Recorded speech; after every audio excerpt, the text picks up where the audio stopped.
You should have seen his face. The shock, the anger, the fear. My brother, the man who called me a failure for years, was staring at me across his office desk. But this time, he wasn't the boss. I owned the company. His company, and let me tell you, it wasn't luck. It was survival. He thought I was weak. He told me I'd never make it. Never rise above being nothing. Those words cut deep. And maybe he was right.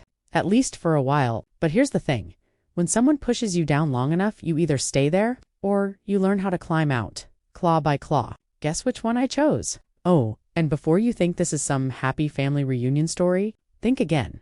What happened between me and my brother isn't just about money. It's about betrayal, humiliation, and a kind of revenge he never saw coming. And the way it all unfolded, even now I sometimes wonder if I went too far. But you'll be the judge of that, so let me take you back to where it all began. The day my own brother called me a failure, I wasn't born into success. I wasn't the golden child. That title belonged to my older brother. Straight A's, football trophies, the pride of my parents, and me. I was the kid with scraped knees, unfinished projects, and the constant reminder, why can't you be more like him? You know what it feels like to live in someone's shadow. It's not just dark, it's cold. It eats at you. Every family dinner felt like a report card, and I always failed. Honestly, if sarcasm was a school subject, I'd have graduated top of the class. At least I had that going for me. After high school, I tried everything. Jobs that barely paid rent, business ideas that crashed before they even started. And every time my brother was there, not to help, not to lift me up, but to remind me of my failures. He had this look. Smug. Satisfied. Like every mistake I made was proof he was right. He'd say, face it, you'll never amount to anything. And the worst part? Deep down, I started to believe him.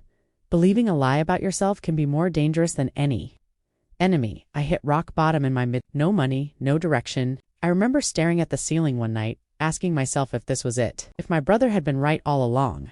But something shifted that night. Maybe it was anger. Maybe pride. Or maybe survival. I realized if I stayed down, I'd stay his punching bag forever. And I was done being his joke. You ever have that moment? That silent, midnight deal you make with yourself? Mine was simple. Prove him wrong, no matter what it takes. So I started learning. Not in classrooms, I'd failed there enough. I studied late nights, read books, watched every business talk I could find. I worked odd jobs, saved every dollar, and treated every setback as a lesson instead of proof of failure. My brother didn't notice, of course. Why would he? He was too busy climbing the corporate ladder, bragging at family dinners about his promotions, his salary, his car. Meanwhile, I was building something he couldn't see. Sometimes the best revenge is invisible. Until it isn't.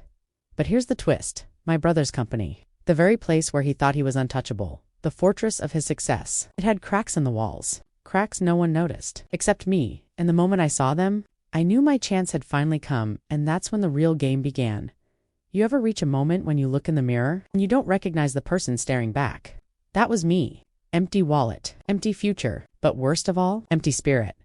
I could hear my brother's voice echoing in my head. You'll never make it. You're a failure. And for a while, I believed him. But that night, something broke. Or maybe, something woke up.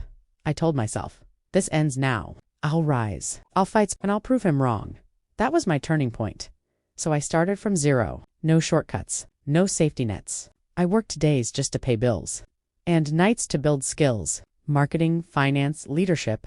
I studied it all. Like my life depended on it. Because I didn't just learn how to make money. I learned how to survive in a world that wanted me to fail. Every book, every video, every mistake became fuel. Funny thing is, I never drank coffee before. By the second month, I was basically keeping Starbucks in business by myself. Then, small sparks. A side hustle that actually worked. A client who actually paid. For the first time, I saw light at the end of the tunnel. But, don't get me wrong, it wasn't a straight climb. There were failures, betrayals, moments when quitting would have been the easy way out. But every time I thought of giving up, I heard his voice again. You'll never amount to anything. And instead of breaking me, it lit a fire under me. Revenge can be a dangerous fuel, but in the right engine, it's unstoppable. And then one day, I heard a rumor. My brother's company, his pride and joy wasn't as invincible as he thought. Cracks in the armor. Weakness in the foundation. Most people ignored it. But me, I saw it for what it really was. An opportunity the same man who laughed at my failures was about to learn a lesson of his own. And I wasn't just planning to succeed. I was planning to take everything he thought was his forever, because the next move was mine. My first real win wasn't glamorous. It wasn't millions. It was a contract that barely paid the rent. But to me, it was proof. Proof that I wasn't hopeless. Proof that the late nights and early mornings weren't wasted. Each small deal led to a bigger one. My savings grew. My confidence grew. And slowly, people stopped seeing me as the lost one. They started seeing me as someone who could actually deliver. Of course, my brother still laughed. Cute little side hustle, he called it. Yeah, cute. Like a lion cub before it grows teeth. But don't mistake this for an overnight miracle. Success has a price, and I paid it. I lost friends.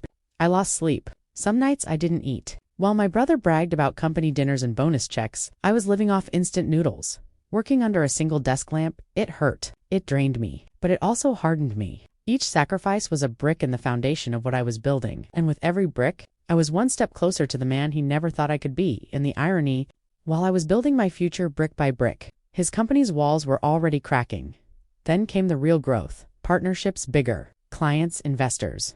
I went from barely surviving to actually thriving. My business stopped being a whisper and started being a roar. And still, my brother didn't see it. He thought I was beneath him, stuck in his shadow forever. It's funny. He thought he was the mountain I could never climb. Turns out he was just the hill I had to step over. But while he was busy celebrating promotions, I was positioning myself for something bigger. Much bigger. I started hearing things. Quiet whispers in the business world. His company was stretched thin. Leadership problems. Cash flow issues? Most people shrugged it off. But I didn't. I paid attention because I knew weakness when I saw it. And his company, the very symbol of his success, was bleeding from the inside. That's when I made my move. Not with anger, not with emotion, with precision, with patience, with strategy, like a hunter who waits for just the right moment, and then the opportunity came. A chance to buy in, a chance to take control. Imagine this. The man who spent years calling me worthless was working in a company I was about to own, and he had no idea the day of reckoning was coming, and nothing could stop it. Picture this. My brother sitting in his office, polished desk, expensive suit, his usual smug grin. He thought he owned the world. He thought he owned me. But that day, I walked through his door not as his brother, not as the failure he mocked. I walked in as the man who had just bought his company, and the silence in that room was louder than any insult he ever threw at me. I almost wanted to ask him if he needed a chair, because the one he was sitting on looked like it was about to collapse under him. He froze. His jaw tightened. His eyes searched my face like he was looking for some kind of joke. "This isn't real," he said, but it was. Every paper signed, every deal closed, every dollar earned, it all led to this moment. For years, he called me a failure, and now, he was trapped in the very empire I controlled. The power shift was complete, and he knew it. He tried to fight back. Words, anger, pride. "You don't deserve this. You don't belong here." But this time, I didn't shrink. I didn't bend. I looked him dead in the eye and said, "You're right. I don't belong under you. That's why I'm above you now." For the first time in my life, he had nothing to say. Nothing. Just silence. And I'll be honest, that silence tasted sweeter than victory itself. But make no mistake, it wasn't just about revenge. It was about finally breaking free from his shadow. Watching him realize the truth was like watching a king lose his crown. His hands trembled. His face flushed red. All the pride he carried, gone in an instant, and I stood there calm, because I knew the tables had turned forever. Crazy, isn't it? The same guy who once told me to get a real job now had to call me boss. But here's what I didn't expect. Standing in that room, looking at my brother, broken and beaten, I didn't feel as victorious as I thought I would. Revenge had brought me here. But what came next? That was a different story, because owning his company was only the beginning. What I chose to do with it, that's what would define me. I thought taking my brother's company would feel like the end of the story. The sweet taste of victory. The final punchline to every insult he ever threw at me. But the truth? Standing in that office, I didn't just feel power. I felt something heavier, because revenge may taste sweet, but it always leaves a bitter aftertaste. Don't get me wrong. Watching him squirm was satisfying. I'm not gonna lie about that. But as the days passed, I realized this wasn't about him anymore. It was about me. About who I had become. I had spent years chasing his approval, fighting his shadow, letting his voice define me. And now, I had silenced that voice. Not with words, not with fists, but with success. And let me tell you, proving someone wrong is powerful. But proving yourself right? That's freedom. My brother taught me something without even knowing it. Sometimes, the people who doubt you the loudest are the ones who fear your potential the most. Fear, humiliation, failure, they can break you, or they can shape you. And the choice? That's always yours. So if you've got a voice in your life telling you you're not enough, remember mine? Remember what I did? Because that voice doesn't decide your future. You do. I don't hate my brother. Not anymore. In some twisted way, I almost thank him. Without his cruelty, I might never have found the fire to rise. But don't mistake this for forgiveness. Some scars never fade. They just remind you of the battles you've already survived. And let's be honest, every family gathering is a little more entertaining now, so was I wrong to take his company? Did I go too far?